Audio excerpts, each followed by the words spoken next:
My name is Lauren. I am an operations coordinator. Our company is between 50 and 100 people, and my rating for Airtable is 4 out of 5.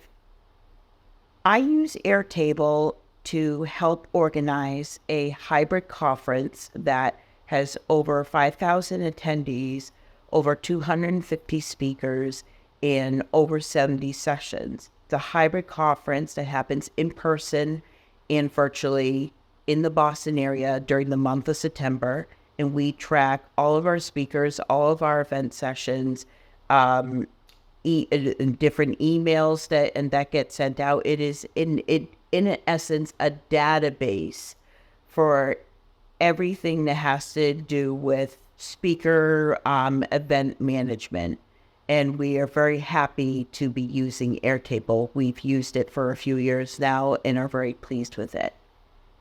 What I love most about Airtable is how many filters there are to be able to customize what you are viewing.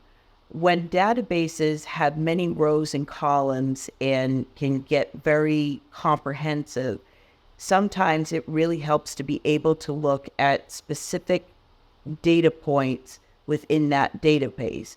And Airtable has really awesome filtering options to filter for whatever you're looking from date, time, speaker name, what track they're part of. It really is an amazing software for event management. One of the things that I dislike about Airtable is that when it comes to integrations and making sure that everything, like right now, we are in the midst of migrating some of our data from Airtable into HubSpot. And there isn't really a nice flowing integration to seamlessly integrate that data from one area to another area. So that's definitely something that can be improved upon.